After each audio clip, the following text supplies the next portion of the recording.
Getting injured is never a good thing to happen at any time. However, as I found out when I got a paper cut right before the World Lemon Squeezing Finals, some injuries are more mistimed than others. It is every wrestler's dream to compete at WrestleMania, at least that's what WWE tells us, so imagine how gutting it must have been for this lot to get hurt so close to the big night. While some were only minor, others had consequences that changed the course of WWE history. I'm Adam Pachisi from Cultaholic Wrestling, and these are 10 WWE wrestlers who got injured on the road to WrestleMania. Join us!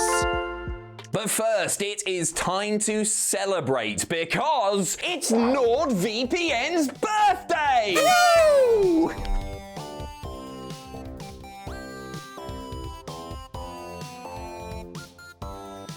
Cheers to Nord for sponsoring this video. We at Cultaholic truly believe that Nord is the best service of its kind. But don't just take my word for it, because Nord was actually named one of Time Magazine's 2022 Best Inventions. Gonna argue with Time, are ya? So, here is how I use Nord. Obviously, I live in the United Kingdom, but with NordVPN, I can set myself to be anywhere in the world virtually and access content from those regions. So, this means if I fancied it, I could set myself to be somewhere in the world virtually and sign up for a certain sports entertainment network for a fraction of the price. Or, if I happen to live in the United States, I could sign up for that sports entertainment network even though it doesn't properly exist as it did in the United States before. All of the suplexes, pile drivers, and hurricane ranas you could want for a fraction of the price. Oh, and it works for plenty of other on-demand services too. It costs the equivalent of a cup of fancy coffee every month, a small price to pay for complete peace of mind when it comes to cybersecurity and access to a whole range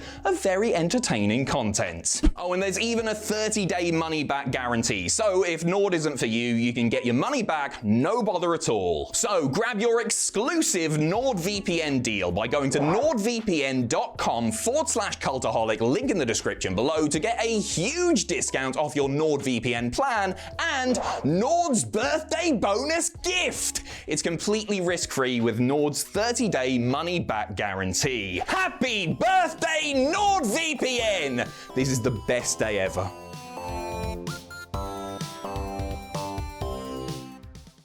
Number 10, Luke Harper. When Bray Wyatt and his family got into it with Brock Lesnar in the 2016 Royal Rumble, fans started to salivate at the thought of the Eater of Worlds squaring off against the Beast at the Showcase of the Immortals. This didn't end up happening, as the match was moved to Roadblock instead. It was also turned into a handicap match as Bray was reportedly hurt. And unfortunately, injuries would continue to be a common thread for the Wyatts during this time. Luke Harper, also known as the late great Brody Lee, banged up his knee whilst wrestling an untelevised 8-man tag team match after the March 21st episode of Raw. This was less than 3 weeks out from WrestleMania 32, which had already broken the record for how many wrestlers can we lose through injury before one show. Whilst Harper wasn't actually scheduled to wrestle that night, he did miss out on a segment involving his Wyatt brethren John Cena and The Rock. Although, had he been healthy, maybe he would have been the one squashed by the Great One in 6 seconds? Perhaps this was a lucky escape. Number 9, Edge. One of the big matches at No Way Out 2003 was supposed to be a 6-man tag pitting Brock Lesnar, Chris Benoit, and Edge against WWE Champion Kurt Angle and his Team Angle crony Shelton Benjamin and Charlie Haas. However, before this fight could begin, the Rated R superstar got laid out backstage and was left unable to compete. In reality, this was a cover-up for a neck injury Edge had recently sustained. He had been struggling ever since September the previous year and had finally done enough damage to himself to warrant surgery. Not only was the Canadian out of the No Way Out match, but he also missed WrestleMania 19 as well. And that meant he didn't get to see Limp Bizkit perform Crack Addict live. Damn you, cruel fate. It's rumoured that Edge would have teamed with Benoit in a 3-way for the WWE Tag Team titles, a spot that ultimately went to Rhino.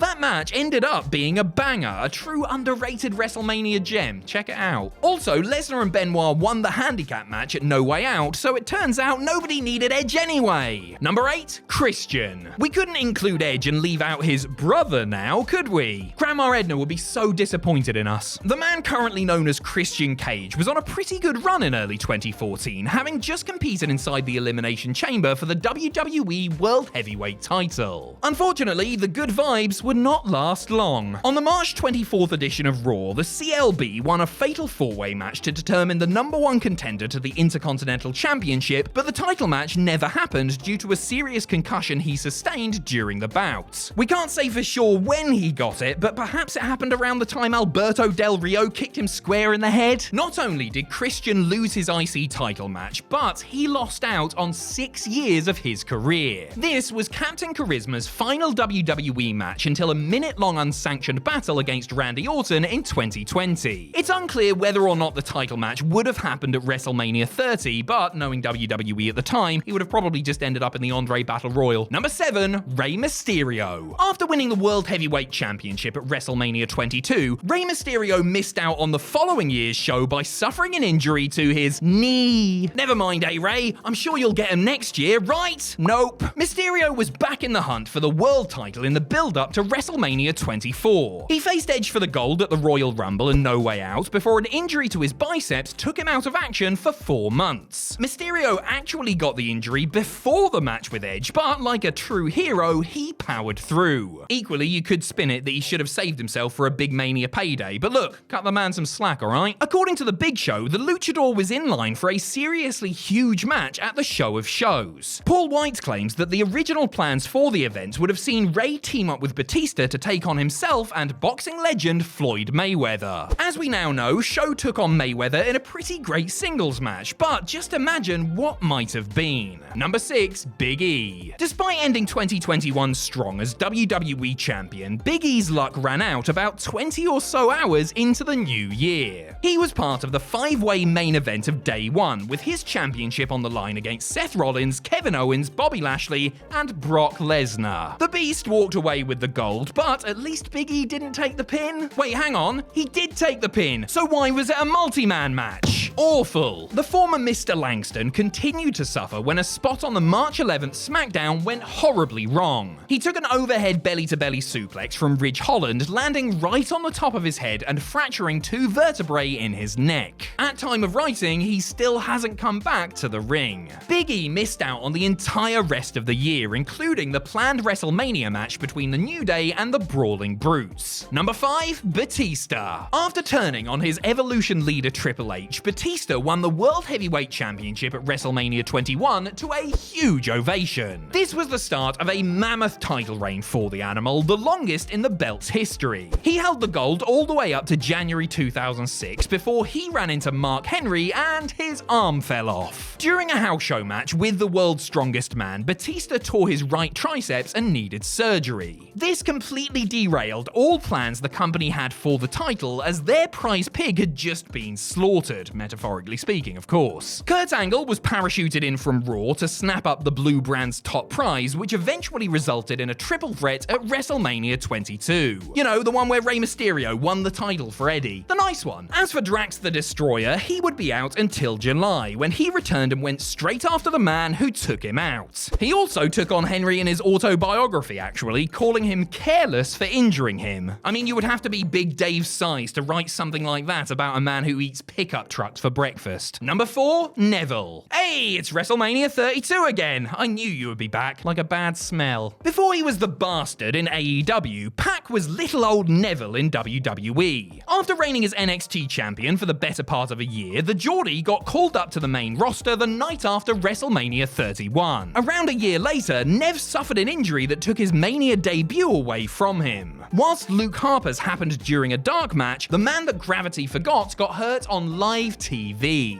During a match with Chris Jericho, just 20 days out from the big night, Neville knackered his ankle during a routine sequence. Jericho tried to end the match early by pinning Nev, but referee Charles Robinson tried to stick to the planned finish. This led to Y2J cussing out Robinson for all to hear until Lil Nate got the message and threw the contest out. Not only was this mad awkward, but it was also mad sad, as Neville was due to compete for the Intercontinental Championship in WrestleMania's ladder match opener. Undertaker. He was instead replaced by Zack Ryder. Wonder how he did. Number 3, Triple H. If there are 3 things Triple H loves more than anything, it is hammers, leather, and tearing his quadriceps during tag team matches. Nearly 6 years after famously ripping his left leg to pieces on Raw, the game did the same to the opposite limb at New Year's Revolution 2007. In a battle with Rated RKO, Trips blew out the muscle whilst hitting a spinebuster on Randy Orton. The match quickly ended in a no contest, possibly to cover up for the fact that a man's leg had just exploded. The story goes that Hunter was meant to face John Cena for the WWE Championship at the upcoming WrestleMania 23. However, due to the aforementioned leg explosion, WWE needed to find a replacement. They didn't have to look far, literally about 2 feet actually, because they went with Shawn Michaels. HBK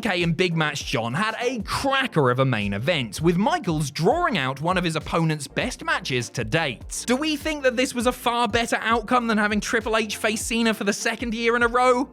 Possibly. Will we ever say this within a 5-mile radius of the man himself? Most definitely not. Number 2, The Undertaker. We all know the figure 21 and 1. In fact, it's powerful enough to send shivers down some wrestling fans' spines to this very day. That is, of course, The Undertaker's win-loss record following his match with Brock Lesnar at WrestleMania 30. After 22 years of competing at the show of shows, the dead man finally ate an L in shocking fashion. Wait, 22 years? But The Undertaker had his WrestleMania debut in 1991, not 1992. How did that happen? No, this isn't a case of Steiner maths. The Undertaker actually missed 2 WrestleManias during the lifespan of the streak. He missed Mania 2000 after tearing his pectoral muscle in December of 1999. However, he was a lot closer to the big payday when he was forced out of WrestleMania 10. Owing to a nasty back injury, the Phenom was written off TV at the 1994 Royal Rumble after he was killed by Yokozuna. This was the whole camera inside the coffin deal, where it was very much implied that the dead man had actually died. Well, for a little bit. He missed his first WrestleMania since debuting and wasn't seen again until SummerSlam, where he faced himself. Anyway, number 1, Mustafa Ali. Serendipity is defined as the occurrence and development of events by chance in a happy or beneficial way. Just beneath that sentence in the dictionary, you will find a picture of Mustafa Ali getting his eye stomped in by Randy Orton. Ali debuted on SmackDown in December 2018 and quickly shot up the card by pinning WWE Champion Daniel Bryan in a tag team match. The former Cruiserweight star looked set for a huge night at Elimination Chamber, where he was part of the titular match. Unfortunately, along came a Viper. On the February 5th, 2019 episode of The Blue Show, Orton got a little bit too enthusiastic